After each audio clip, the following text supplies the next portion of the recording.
All right. Thank you, Gary and Richard, for inviting me. It's always a pleasure. And I share a number of clients with Carnegie, and they're wonderful. And in fact, the Dow is up 95 points. And I think a lot of that's, we owe that to you guys, right? To doing that.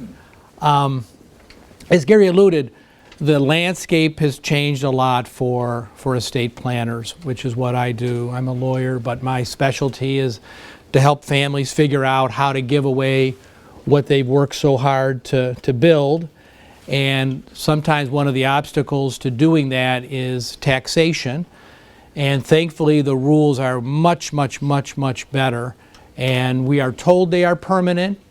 You'll see some statistics, and you can kind of tell me whether you think they'll be permanent, but everything that we know tells us that these rules are here, for the at least foreseeable future.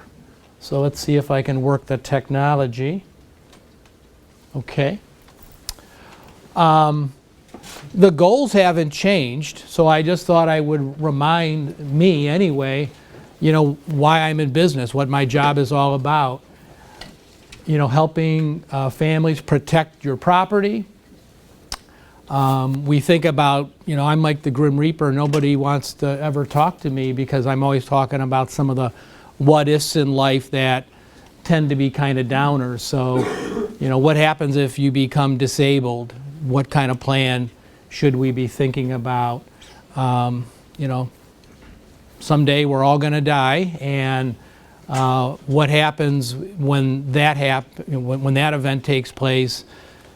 Do your documents reflect what they should reflect? Are they clear? Do they do the right thing? Do they protect the people you want to protect? We spend a lot of time talking to people about giving your wealth away in what we think is the right way, or at least talk about some of the options when you think about how to give away what you have. Control, I think, is a big issue that sometimes isn't discussed enough, and we'll kind of get into that, what I mean by control. And then, as I mentioned, taxation can get in the way. So we'll talk about that too, and hopefully give some insight there. Kind of the, I always call this the big five. These are the basic fundamental documents that just about every client ought to have. Sometimes there's more, depending upon, typically depending upon the level of wealth that a client has, that sometimes we need to talk about other things as well, because there could be other planning that a client might be interested in talking about or considering when their estate is larger. But typically, when the client walks out of the office, if it's an initial client and they don't have any of these things, we want them to probably walk out with a durable power of attorney. That helps deal with disability issues. It names an agent to speak on your behalf. If a person doesn't have a durable power of attorney, the state legislature writes one for each of us. That's called a guardian. And typically our clients, and I'm sure everybody in this room, would prefer not to use a guardian as the preferred method of dealing with the disability, because that's a court-supervised approach. So a person becomes disabled, they don't state who should be in charge of their affairs when they're alive. The only option is to go to court, get a guardian appointed. A guardian has to file an inventory with the court, tell the court and the world everything that you own that's governed by the guardianship. They have to go to the court and ask for permission to pay your bills. In shorthand, lots of red tape. It's more expensive. It's public rather than private. So we want to see somebody have a durable power of attorney. Living wills and healthcare powers deal with healthcare issues. Same sort of issue, but on the other side of the coin, which is we're not talking about money anymore. We're talking about us. We're talking about our person. And we want to have the right person named to make healthcare decisions. Living wills speak to end-of-life issues. And I'll throw a plug out. I read an article recently in the New York Times which I thought this group is doing kind of something interesting. I'm beginning to share this with some of my clients. And if you would just Google something called Conversation Starter, it might be TCF Conversation Starter. You ought to find like a 10-page document that is designed to do exactly this, to have a conversation with your loved ones about end-of-life issues. What, they post different scenarios and they begin to ask questions. What would you like or not like? What would you prefer or not prefer with respect to healthcare treatment, depending upon certain situations? And interestingly, I did some work for a doctor at the clinic, and he got appointed to a task force at the clinic to look at end-of-life issues, to look at durable powers of attorney for healthcare and living wills. And he told us, one, many people don't bother to do these documents, so they send somebody down from, patient services, bringing a document, and the conversation about end-of-life issues and what you want or don't want is had before, as they're wheeling somebody on the gurney down to the operating room. You're really not maybe the best time or place to have a conversation. And also interestingly, I think the clinic, the big clinic, is more fond of healthcare powers of attorney and less fond of living wills. And I think the reason why, as I understood what he was telling us, a living will, a lot of our clients come in, we're around a nice conference table like this, we're feeling good today, and we're talking about a living will which deals with end-of-life issues. So a living will, it's called a living will declaration, and that's the key word, is declaration, because you're speaking, you're declaring your philosophy, if you will, on end-of-life issues. So between the two documents, a living will is going to trump a healthcare power of attorney on end-of-life issues. A healthcare power of attorney, you haven't made any decisions about end-of-life issues or any other healthcare-related decision, but what you've done is appoint an agent to speak on your behalf. And then within that document, you can give your agent the authority to make all healthcare decisions, including end-of-life issues. So I think at least this physician's view was it might be preferable in a way for decisions to be made at that time with all the facts available to the agent, rather than maybe somebody who's feeling good today kind of not flippantly signing a healthcare, a living will, but I don't want this, or it's different. I think the decision making can be different at that very critical time when somebody's facing a healthcare issue. So that's just a little aside. But again, we'd like to see people walk out with these documents to deal with disability and healthcare issues. And then, of course, so these are lifetime related documents. And then a will and irrevocable trust, which are going to deal with primarily what happens with your wealth at death. They also can deal with disability as well, but primarily those are kind of speaking at death. Okay. What's the tax law? That's kind of one of the reasons we're here, is to bring everybody up to date. All good, all really, really good for clients, for taxpayers. The taxes, these are some of the taxes we worry about. The one that you probably know the most about could be the federal estate tax. What's an estate tax? It's a transfer tax. The way our system works, we have a estate tax and a gift tax, and they work in conjunction. And Congress sets the amount. Gary showed me, I'm going to be fancy here since he gave this to me. Gary, I'm going to try it. All right. So they give us these exemptions. So lifetime and at death, they work together. I always kind of think of them like like a savings account, right? So a lot of clients kind of get hung up, just as an aside, on the gift tax here. They think, I can only give away, $14,000 a year, the annual exclusion amount, or it's bad things are going to happen. And I want to tell you, no, that's not, you can give away all you want. You can give away $5.4 million during your lifetime without any tax. But if you do, you go into this bank account and you use this exemption, and then you don't have it available to you when you die. So it's just a matter of timing as to when you want to use your exemption. Great news, the exemption's really big. The exemption is indexed for inflation, so it's going to get bigger every year. That's another good thing. And a really big deal is this one here, what we call portability.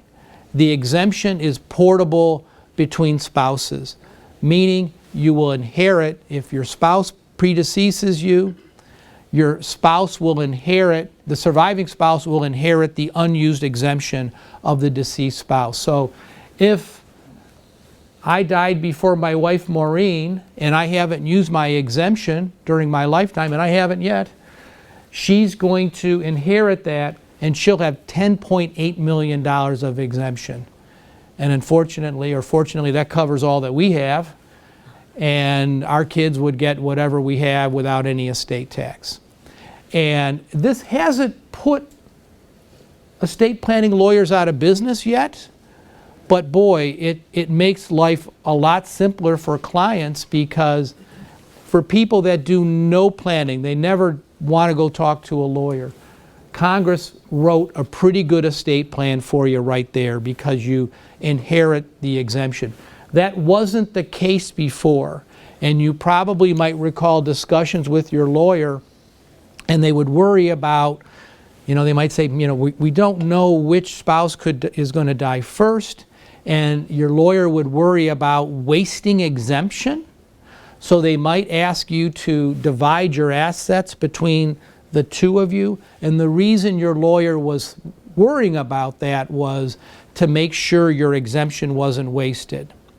Now we don't have that worry. There's a little nuance I'll talk about later, but this is all really good stuff. Another biggie. Ohio got rid of its estate tax about 2-3 years ago. This is something Governor Kasich did, so plug for him. He was worried about, I'm licensed in Ohio and Florida, so I have helped a ton of people get domicile in Florida and do all the things you need to do to become a Florida resident.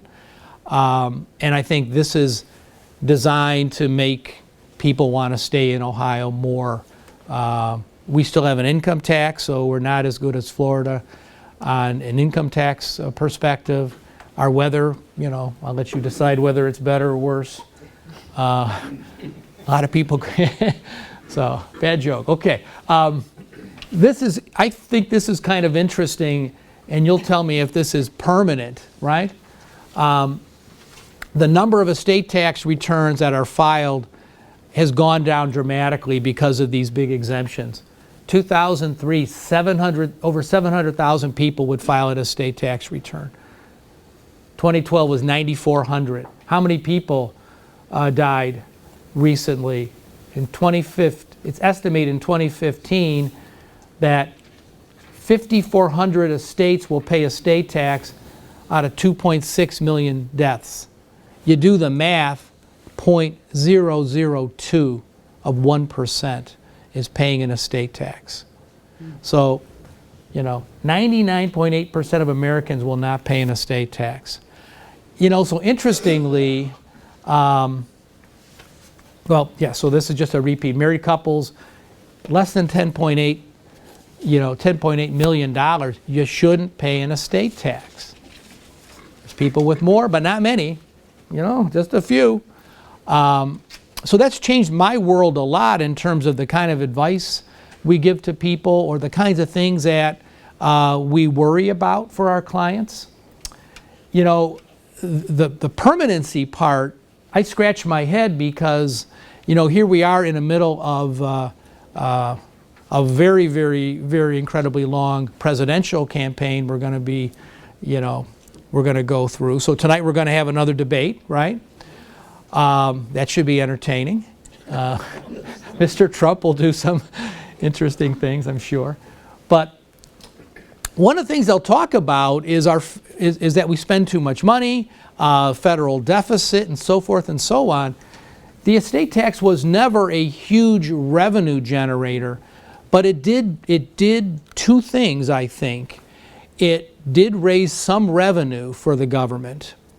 And secondarily, it also, because there was a tax at a lower level, it did encourage charitable giving. So a lot of clients would come in and say, well, crying out loud, I'm really not that crazy about the way the government's spending our money. Why don't I give it to charity and at least I can pick how the money is going to be spent. So that would be a driver for people to, and oftentimes it didn't take that much money away from your children to give some money to charity, and that made people feel good. I don't know, more anecdotally than any statistics, but I think it has had some effect on testamentary charitable giving. So if we're running, huge deficits, can we afford to keep this permanent and only have, 0.2% paying estate tax? I don't know, but they do tell us it's permanent. So, since almost no one is going to pay an estate tax, what's the other tax that we worry about? Well, I worry about, income taxation. I'm a CPA as well as a lawyer, and in an earlier part of my career, I worked at a public accounting firm, and I did a lot of tax returns, so I knew a lot about income taxation, and certainly that's sort of the next battlefront for folks like you. Is if you don't have to worry about estate tax, how do you give more wealth to your children after tax? So, let's see here. So your assets could be subject to an estate tax, but your heirs are going to take the property from you, and they're going to get something that we refer to as, step up in basis. I'm sure you probably heard that term before. So there's a code section in the Internal Revenue Code that says if you inherit property at death, then that asset gets marked up to its current fair market value. And then your children or grandchildren, whoever receives that property, will take the new basis, and then they can sell it without any income tax cost. Okay? Contrast that with historical cost, or what we might call carryover basis. Many of you were told by your financial planners or by your lawyers, or you wanted to do this, that if you had enough wealth that you should be giving away your property to your children during your lifetime to keep the size of your estate smaller. Well, when you give away property during lifetime, you also are giving away your historical cost. So when they sell the property, they would have to pay a capital gain tax if there's appreciation. Contrast that with if they inherit the property from you, they can sell the same stock at zero income tax cost. So that's a lot of what we worry about. So there's less of a reason to give away money during lifetime. More of a reason to keep it. Kind of interesting. Let's see here. And then traditional AB trust planning was great for reducing taxes when folks had a tax issue, but now most people don't. So one of the things that we're thinking about for our clients is this still an appropriate plan for most people? Might not be. So I would add the word may right here. So if the survivor's net worth is below 5.4 million or 10.8, you may want to have the B trust assets back in the taxable estate of the spouse. And I'll kind of give an example to explain why that might be so. So consider these facts. We always pick on the poor guys, sorry guys. The husband died in 2002. That's back when the exemption was $1 million, not 5.4, but it was $1 million back then. So he died, and he left $1 million. He did really good planning, did just what the people told him to do. and put that in a trust for his spouse. He hired the surviving spouse as a Carnegie client. They grew that money from $1 million to $2 million.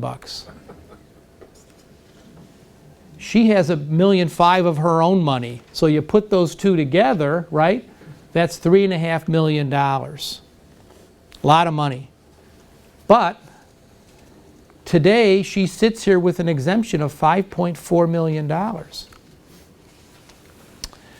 The kids are going to inherit the credit shelter trust when mom dies. They're the remainder beneficiary.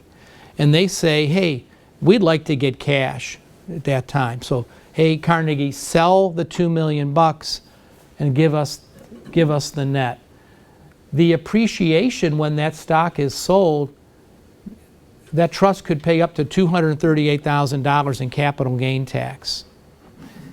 On the other hand, if we could somehow figure out a way to get this $2 million back in her name, put it together with her $1.5 million, she's got $3.5 million. The assets that were in the credit shelter trust are now back in her estate. The children will inherit that money from her, gets a step up in basis. Now they can sell it all with no tax cost, no income tax cost.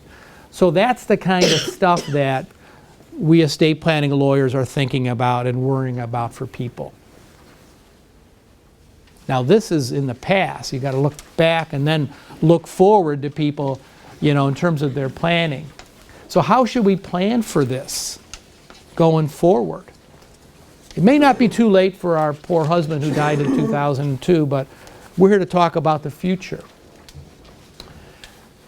There's lots of plans we're writing for people that if they have, if the couple has less than 5.4, and we think that they will always have less than 5.4, no matter how good the markets are, then, boy, you can almost go back. I've had so many people come into us, they wrote their will when their first child was born, and they were about to go on a trip, and the wife said, usually it's the wife says, I'm not going until we get this estate planning done, because they have little Junior, and they want to name a guardian for little Junior, and maybe somebody like won a trip. They did a good job on the job, and they won a trip to somewhere, to London or something, and they're not going to go until the estate's done. So some lawyer wrote that simple will for that client with a guardian, and then maybe 25 years they come back and say, we've got 4 kids now, we have a lot more money, we should do things over again. And we would rework their plan, kind of like we talked about A/B trust. They might be able to go back to where they started, back to the future, back to their simple will. So we have done a lot of this for people where they could have a simple will, they could title everything joint survivorship, they could name their spouse as the beneficiary in all their retirement accounts, and then everything would pass to the spouse, and then the spouse would come back and maybe look at his or her plan after the death of the first spouse to die. But very simple and very appropriate. We're going to get step up when the first spouse dies, and then because the spouse inherits everything, we're going to get step up when the survivor dies. Nice plan. What's the problem with that? Some people worry about loss of control. If the surviving spouse inherits everything, sometimes one spouse or the other worries about, is my spouse going to take up tennis? And maybe the tennis pro is this studly guy, and somehow the money's going to get over to him and not to our kids. Some people worry about that. Or, you can paint any scenarios you want. Trusts also give some creditor protection, which would be lost with an outright gift. For most of us, creditor protection is a nice idea. It probably isn't as meaningful for all of us, but I'll talk a little bit about creditor protection maybe as it relates to children. That might be interesting for you. The other approach is to leave the property in trust but give the trustee the discretion, or allow the spouse to name a trustee who has discretion. And the trust document could be just like the credit shelter trust that you're used to. Give my spouse all the income. Give my spouse as much as he or she needs for health care, education, maintenance, support, all those magic words. But in our case, since we had that example with a $2 million trust with $1 million of basis, so we're going to have $1 million of capital gain tax someday, maybe we could give some independent party the ability to say, it would be better to distribute the trust, terminate it, give all the money back to the spouse, and then put it back into her estate. And then we'll know it'll get step up. Same issue about loss of control. And then somebody's got to make a decision. Somebody's got to decide to take an action. How are they going to know when to do that? Will they do it? So that's a little problematic. Something that we're beginning to write for clients is a more these things are simple, which is nice. Everybody can understand them. This probably works better, but it's a heck of a lot more complicated for the clients because there's many, many, many more words in the document that people have to kind of grasp and understand. So what we and some other lawyers are doing is to continue to use the kind of credit shelter or marital deduction trust that you're familiar with, but to give your spouse, and this is lawyer talk and I apologize, give your spouse a general power of appointment. And that's kind of a whole topic. We can just talk a little bit about what are powers of appointment because it's really an important topic when you talk about writing trusts. Give your spouse a general power of appointment over the property in the trust that's appreciated.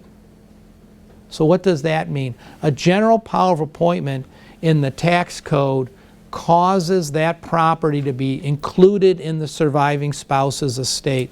So in our scenario, we could write a trust document that says, one that you're very familiar with, all the income to my spouse, principal if my spouse needs it. But at my death, spouse, I give you a general power of appointment over the property that's appreciated. So in our scenario, $1 million of basis, $2 million of property, we would give the spouse a general power over basically $1 million of the trust and cause those assets to be taxable in the surviving spouse's estate. Now, interestingly, the spouse doesn't have to do anything. Possessing a power of appointment, possessing a general power of appointment is sufficient to cause that property to be included in the surviving's estate for tax purposes only. So he or she doesn't really have to exercise it. So what happens?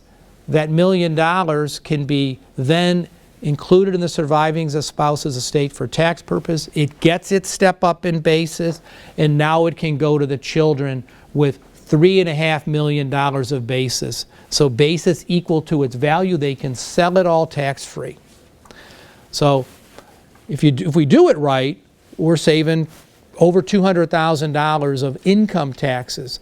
And again, that's a paradigm shift for us because my whole career, I was certainly always worried about income taxes too, but the main focus has been on estate taxes. So we've had to put our different kind of thinking cap on. Now I've talked a lot, and maybe it's probably kind of rude. I haven't asked for questions. Why don't I stop for a minute, and has any of this, caused anyone to have a question or a comment or, yes, please. Yeah, maybe I need a refresher on a revocable trust. If I have a revocable trust, let's make it simple, worth $1 million. It's designed to avoid probate. Mm-hmm. What taxes is that subject to? Different taxes at different times. So a revocable trust the first thing it's going to do is it avoids probate, and many times we will write a revocable trust to be a substitute for a will. So your revocable trust could say, when I die, I leave all my property to my kids outright. That would be just like a will. The only difference being you're having a private distribution of your estate as opposed to a public distribution of your estate if you do it under a will. So for our clients, probably for you guys, you much rather do things privately. If you have $1 million, that's all you have, that's less than 5.4, no estate tax, basis step up, everything goes to the kids, there should be no income taxation. Now, if your revocable trust says, upon my death, I leave my property in trust for my spouse because I want to take care of her, then probably you have a credit shelter trust built in there, and we have something, maybe something like the example I talked about. Your $1 million could grow to 2, and then when you, at the spouse's subsequent death, there wouldn't be step up in basis, and there could be some income tax paid at the surviving spouse's death. So that's really the topic we're here to talk about, is whether that plan is as good as it once was. It was perfect when you did it. It may not be as good as it could be now. This would be a good time to talk about income tax rates, because that's what we're talking about. We're assuming no estate tax, and we're worrying about income taxation. Okay, trusts, I don't know why Congress does this, why they're picking on widows and orphans, but if you look at the tax brackets, pardon me? They're defenseless. A good answer. If you look at the income tax brackets for individuals, both single and married couples, you don't get to the top tax bracket until you have, over $400,000 of taxable income. A lot of money, right? The top bracket is 39.6, and it's at 39.6 that the so-called net investment income tax comes into play, equals tax to help pay for the Affordable Care Act, tax to help pay for Obamacare, right? For trusts, you get to the top tax bracket at around $12,500. So same tax brackets, much, much more compressed. So trusts have all sorts of other good attributes, but income taxation is not one of them, so we got to be careful how we use them when we have a trust. So our answer to most clients would be, hey, unless there's a good reason to not do so, we would want the income of the trust distributed to the beneficiary, so the beneficiary will report that income on his or her tax return. A trust is like we would call it like a quasi-partnership. If you're familiar with partnership taxation, it's called flow-through taxation. It's really ignored, and everything flows through to the owners. Trusts are a little bit like that. All the income earned by the trust, if it's distributed to the beneficiary, they get the money. Okay, if they got the money, then they ought to pay the tax. So they'll get, so if at $10,000, you earn $10,000 of dividends, qualified dividends, and that's distributed to the beneficiary, the beneficiary will get a K-1 from the trustee that says $10,000 of qualified dividends. They put it on their tax return within their $400,000 brackets. I have a trust that was drawn up in Ohio, Mm-hmm. but I spend 5 months in Florida. Now, what happens if I should succumb in Florida? Where do your kids live? They live in Cleveland, It's going to be in Ohio. so I don't have to worry about the Florida government. Florida doesn't have an estate tax. Florida doesn't have an income tax. So I don't know if you're a Florida resident yet. No, That would be, no, I pay the income tax. yeah, I mean, that would be something for you to maybe consider, because it's much easier now it's much easier to not be an Ohio resident or Ohio domicile for income tax purposes. I'm sorry, yes, ma'am. If trust situation where the spouse is the recipient of the second trust, if the second trust or the spouse, the trustee gives the appreciated assets directly to the beneficiary without selling them, the beneficiary then gets the stepped-up basis. Does that avoid the problem of a double tax? Was the question clear? Not yet. So are we talking about a So we're talking about credit shelter type trust? We're talking about a trust receiving appreciated assets So how did the trust receive the appreciated assets? in kind. But what was the event to cause those assets? So someone died, Someone dies. and they got stepped up. There's $500,000 in appreciated securities. Okay. The appreciated securities go to the spouse upon the death. Then upon the spouse's death, instead of selling those securities and giving the beneficiaries cash, Mhm. the executor gives the beneficiaries the securities intact. In kind, Does mhm. that avoid all tax problems? Yes, so long as there will be a second step up in basis when the children receive the assets in kind. So it goes back to that initial notion of are they inheriting that property from their mother, or are they getting it from the trust established by the father? If they're getting it from the trust established by the father, then there is not No. then there's a tax issue. They're going to get the historical cost held by the trustee of that trust. So that's really the issue where But they're not going to get the stepped-up basis No. if they take it in kind. doesn't make a difference. It doesn't Won't ma- matter. Right, it won't matter. It just that just defers that income tax issue until they sell it at a later date. It will be long term, but they will, yeah. Did I answer? I'm sorry. Yeah, you answered it. Okay, sir. I'm a Florida resident, so just to follow up on your earlier question, if I have a revocable trust, let's assume it's worth $1 million, Mm-hmm. and that's after-tax assets in that revocable trust, Mm-hmm. and I kick the bucket, and I leave my IRA, beneficiary is the trust. So I'm now missing after-tax and pre-tax Right. assets. Do you have any problem with that? Not a problem. I would ask you why you're doing that. What are you trying to accomplish? Well, the trust then, using your example earlier, tells how I want my estate distributed. So, are you leaving that to your surviving spouse? Yes, Or, yes. yeah, I would probably, again, you got to know all the facts. I think it's more appropriate to do that when it's a second marriage than a first.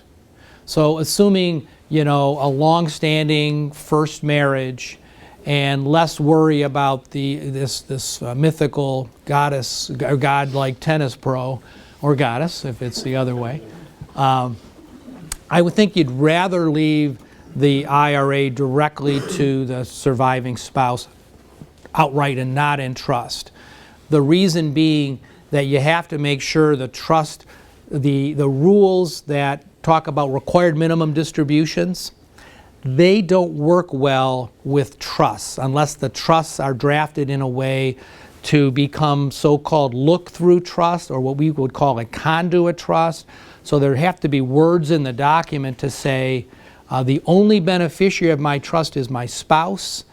And if this trust receives any retirement money, it's got to then be paid immediately out to my spouse. So it's really a conduit. Comes in, goes right back out to the spouse.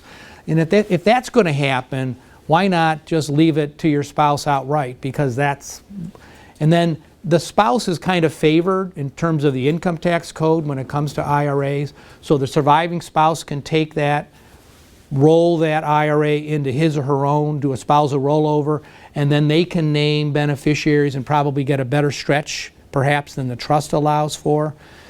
But one of the things we talk about is like loss of control. If there's other reasons that you want to control that money, then trusts are going to be a good option, but you just have to make sure the facts fit the plan. Is that? Yeah. Okay. Anybody else? Any other questions? Okay. Let's see. I'm going to pick up my trust. I like this laser. I'm getting fond of this. Okay. So, like I say, we're dealing with this issue by giving this general power of appointment. And I said I was going to make a little comment just about powers of appointment. I am very, as an estate planner, I am very, very, very pro powers of appointment in the right situation, and here's why.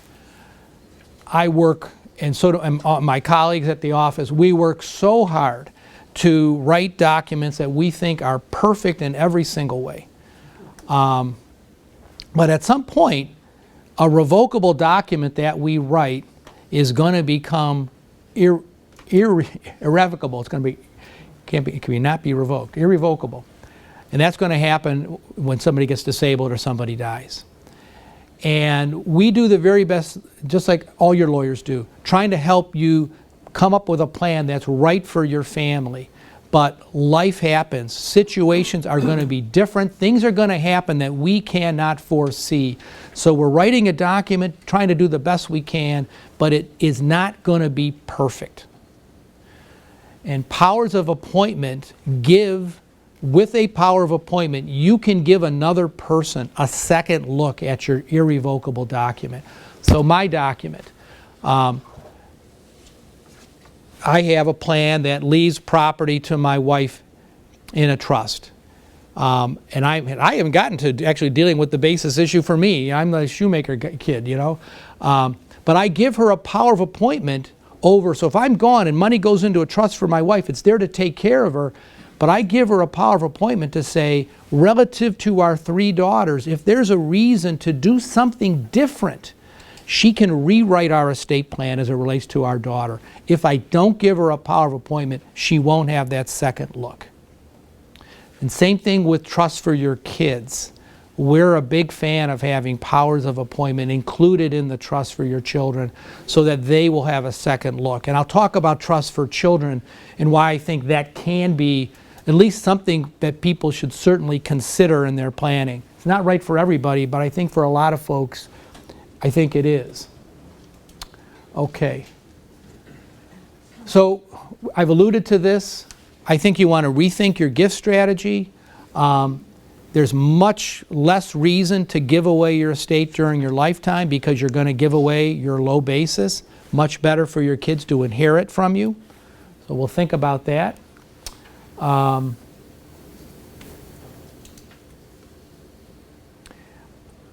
guess this is a good time to talk. Let me just go ahead and see what the next slide looks like. Yeah, let's just talk a little bit of how you might leave property to your children.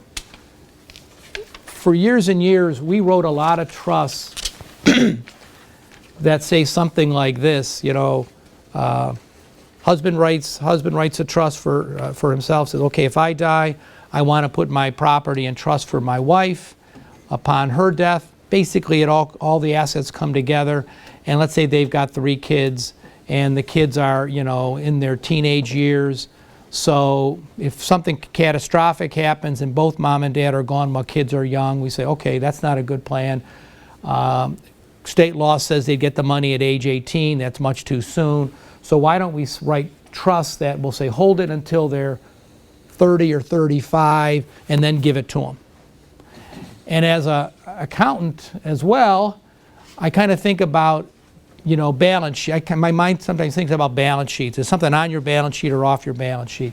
So when money's in a trust, it's kind of off your balance sheet if you're a beneficiary because you don't own it. The trustee owns it. Once the trust terminates and you get the money, it's on your balance sheet. Okay? And when it's on your balance sheet, then it's subject to your creditors. And some wise lawyer once told me, the creditor that most of us the creditor you should worry the most about is the person you're sleeping with. That's your most likely creditor, right? It's your spouse if your marriage, comes apart. And for most of our clients, that's what they worry about. They worry about, who their kids are going to marry, or what if something happens in the marriage of a child. So just a little bit about what my partners down the hall who do domestic relations work worry about. They focus on, basically two kinds of property in their world. Separate property, marital property, right? If you come to your marriage and you bring separate property with you, that broad statement, that separate property remains your separate property. So if I was so lucky that I had, $500,000, my dad gave me $500,000, and I had that money when I met my wife, even if I didn't have a prenuptial agreement, that's my separate property. And if I kept it separate and never put her name on title, if that grew from $500,000 to $1 million, that's still my separate property. And God forbid, if we got divorced, I should be able to keep that. Okay. If, on the other hand, we saved $500,000, during our marriage, that's all going to be marital property and subject to division. So money you give to your kids, money you leave to your kids, that should be their separate property. But what we worry about is what again, life happens. People get money, they do stuff with the money. They get a gift from mom and dad, they inherit money from mom and dad. They've always said, hey, I got $500,000 from my dad's estate. We always wanted that cottage up on Kelly's Island. Now we finally got the money to buy it. They go buy it, and they get a call from the title company, says, okay, we're closing tomorrow. What kind of deed do you want? They don't know what kind of deed they want, right? I don't know. What do people take? What should we do? I don't know. Most people take a joint survivorship deed. Okay, give me one of those. So maybe by a very simple inadvertent act, over time we may change the nature of that from separate to something else. Or at the least, if there was a problem in the marriage, now we've got something to talk about. If I'm representing her, right? Hey, it came from him, but this looks like a gift to me. And if that's a gift, maybe that's her separate property, now half of it. So we want people to think about that, in terms of how to give money to their kids. And I've, over time, become to appreciate this notion of creditor protection that trusts provide. So many times, after we have a conversation about outright versus in trust, a lot of clients, I think, become to appreciate that they can give, not only can they give their estate to their children, but they can give it in a way that maybe is better from a creditor point of view, so that if something bad happens, they're going to be in a better position than they would have been in otherwise. And Ohio law is pretty clear on this. And this is the one that we worry about the most. Courts can do whatever they want, particularly in the domestic relations area, but there still is a body of law that says trust property is not separate property, it's not marital property, it's what? It's trust property. And there are beneficiaries to a trust. There not only is the income beneficiary, let's say the child, but there's remainder beneficiaries, and they have an interest too. Those would be your grandkids. So it's pretty tough, I think, for a judge to come in and say, hey, we think that this trust property should be taken away from the trust, from the income beneficiary, and the remainder, and given to a third party. That's pretty much a stretch, I think. And if there is a tort beneficiary, somebody, God forbid, gets in a car, hurts somebody, and it's beyond insurance limits, well, if there's deep pocket out there, they might go against that property. If it's in the trust, there's a spendthrift provision, there's a lot better chance that they're going to be able to keep that money, away from a creditor. So many times clients consider to leave their property in trust for their children, but if their children are old enough and sophisticated enough and mature enough to let them be trustee of their own trust. You know, you think about the scenario, it's very common that husband dies, you know, husband and wife planning, if there is a trust for the spouse, oftentimes the spouse is the trustee of his or her own trust. Well, it's not different at all than letting your children be a trustee someday, but it's just different because they're your kids versus your spouse. You know, it just takes a little change of mindset. If children are younger, sometimes people consider sort of plugging in a wise person to maybe, again, this is sort of catastrophe planning. Mom and wife are both gone, kids are young. Putting a wise person in there to be the trustee until the children are older, and then take a look at them in a critical way.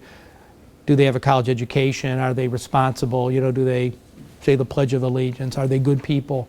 And then if they are, maybe they would be appropriate to become their own trustee someday. So just something interesting to think about. And we haven't done this, but I think the more I think about it, I think you can. Because frankly, this law is relatively new, and lawyers are changing too, because we're grasping with the changing dynamic just like you are. And I think we could also include powers of appointment for the children that could get a step up, because again, property goes in trust for the kids, it appreciates in value. It's just like the same problem we had in the credit shelter trust with the spouse. Doesn't get a step up. But I think we could also give the children a general power of appointment over their trust so that we could get this step up at each generational level. So kind of interesting stuff, I think. Let's see what else we have here, if anything. Just kind of FYI, just something to think about, your passwords, your digital life. We're including language in our documents now that expressly give your executor and your fiduciary some power over your digital world. And it's hard for me to quite understand this, but there is pushback from Facebook and Google and the people that you deal with. When people die, the stuff that's on there doesn't belong to you, it belongs to Facebook.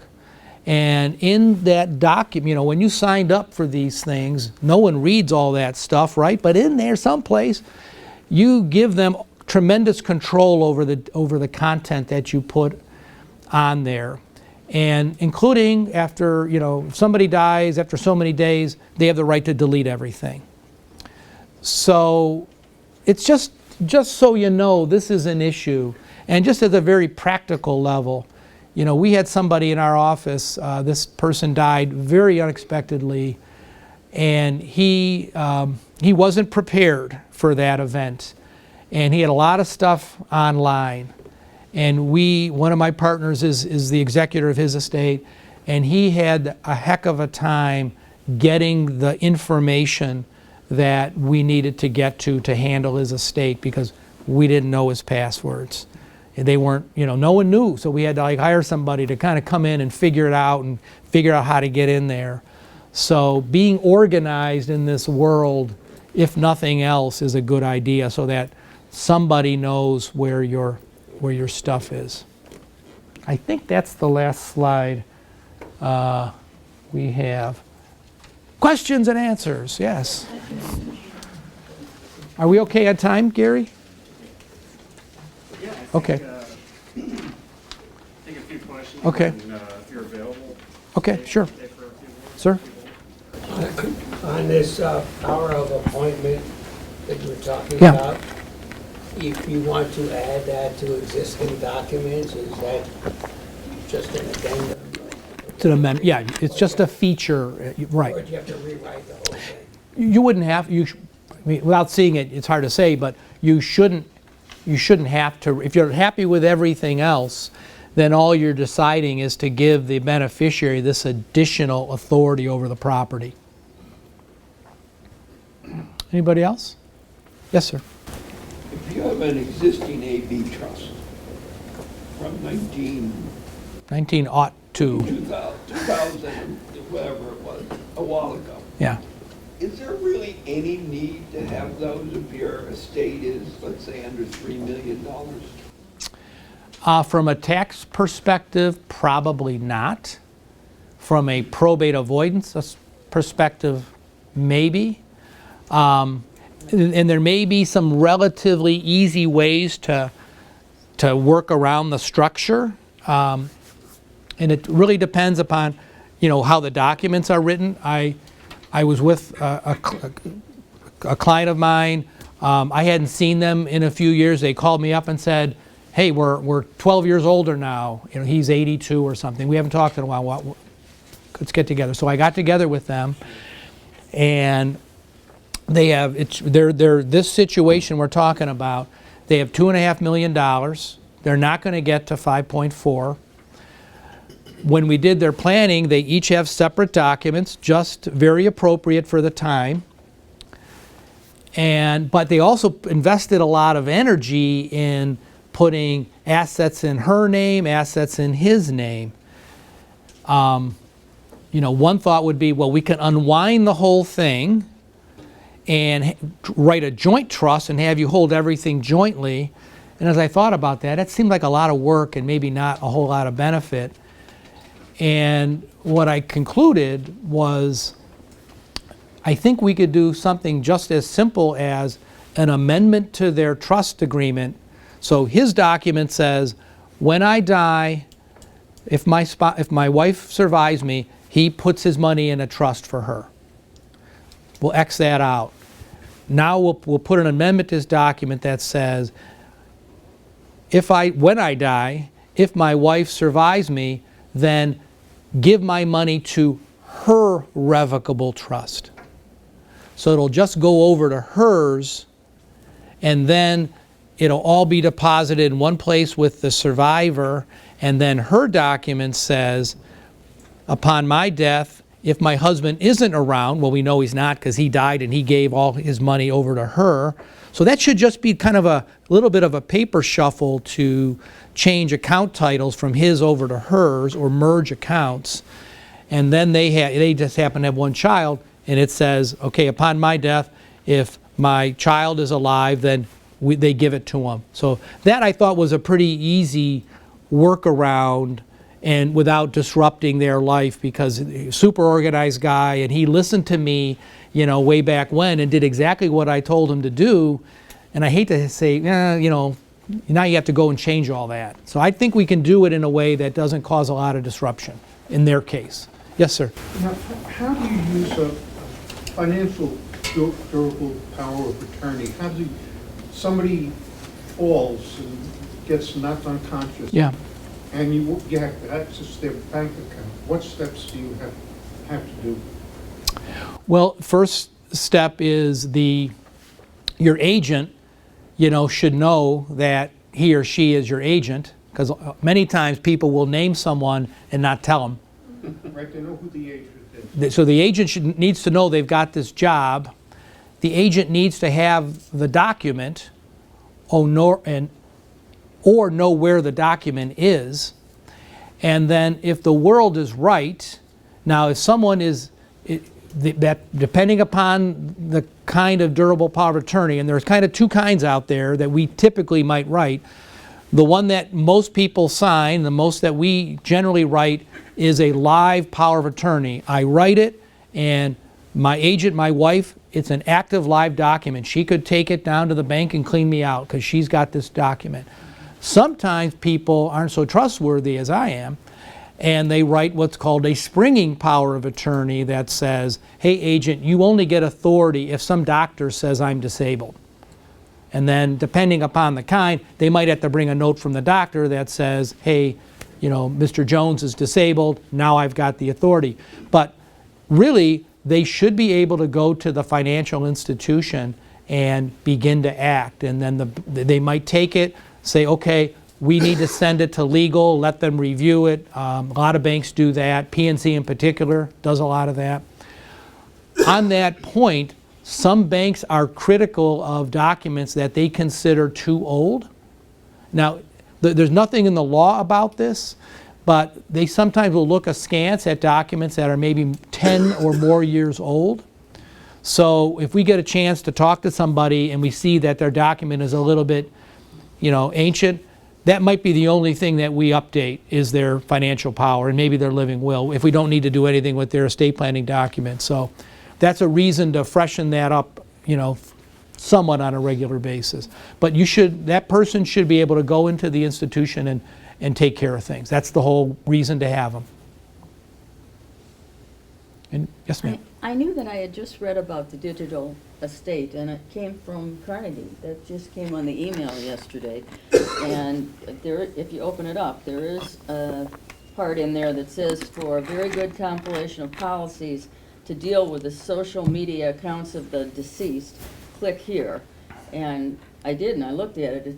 I'm printing it out, because if you don't have that, and you think you told one kid this number and that one knows my password, they better all be in one place. But maybe you told him to talk about that, Gary, I don't know, but. Completely unscripted. Completely unscripted, but there it was yesterday, and it talked about Bruce Willis is fighting Apple litigation about the huge number of music things he has uploaded, and he wants it to go to his children, and they say no, they own it. So he's in a fight with them right now. Isn't it amazing? You pay Apple, but you're paying them a license. He's paying them a license. It's right. not an ownership right. Right. And you think about, all the just family stuff. People have so much in their digital world. You don't have, kids used to fight over that photo album, right? Not so more. It's all in the cloud. So, yes, sir. I have a question about IRAs and 401k money. If I've got a significant amount of assets in these things, and I know from inheriting my father's IRA, there's a lot of issues about having to take distributions right away. So all things equal, I would rather, when I die, have the IRAs and stuff go to the charitable part of my distribution. Right. And that avoids tax problems of all kinds, right? So then if I've got investments, that's what I want the kids to have. They'll get the step up. Right. They get what they need and no tax challenges there. And Correct. Now my question is, do I need to have the IRAs, have the beneficiaries designated to specific charities? Or is it okay to have it go into this trust that I've set up? It's and not, have the trust pay out the charitable part of the distributions and the part to the kids out of the other stuff? Does it change the tax answer? Maybe just maybe just a little bit. It really depends upon, I think, what you're trying to do. Simplicity is always best. So, are you thinking that a percentage of your estate, you have in your mind, I'd like to give 10% of my, of my estate to charity, but I'd rather give my kids most of the after-tax dollars and make that 10% all IRA dollars. Let's say half to the kids and half to charities, and then if I designate in the trust that the charity should receive IRA money first, or IRA and profit sharing, because I don't want my little brother, who's my trustee, and when I'm gone, to make a mistake to give them the IRA money, and then they're stuck with the same problem they have with inherited IRAs. And are your assets really roughly constituted like that? Yeah, well, no, not quite, but there's a significant amount of it that's IRAs, profit sharing. It should work okay. There are some private letter rulings from the service that they don't really like it that way, so that's why we tend to try to, most people don't do exactly what you're trying to do. I've had people that say, I want to make gifts to charity, and just for food for thought, I want to make gifts to charity and I want to use my IRA. I read that that's a good way to do it. So sometimes we'll say, okay, simple and rough justice, we might say, okay, let's take your IRA and let's divide it into 2, or any number we want. And one IRA we're going to call hey, that's the family IRA, at least in our mind. And then the other one that we just created, that's my charitable IRA. And make that charitable IRA roughly the percentage of your estate that you want to go to charity. And then designate in the charitable IRA the charities that you want to get. That's really simple, and that works really well. I just know charities are all the time trying to get you to designate them as the beneficiary Right. of your retirement account. Right. But I got 10 charities that are going to be But- beneficiaries but- of my estate. But you can put 10 charities as the beneficiary of your IRA. You need, and probably you have some words in your document that say what you're trying to accomplish, and that's helpful. And I've written exactly those words. I went to a seminar, and there's a lady who's a lot smarter than me on charitable IRA. Natalie Choate is her name. She's a famous lawyer out of Boston. And she indicated that how those words are written can matter if the service actually looks. So you don't want to say, according to her, you don't want to say, give my income in respect of a decedent, which is what we're talking about in lawyer talk, to charity. But you can say, give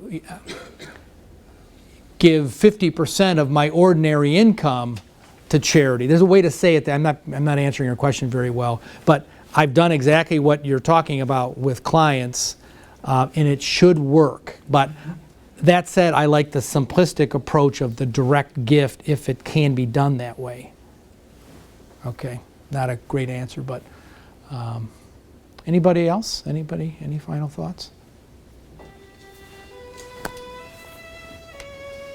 Thank you, Chuck. You're welcome.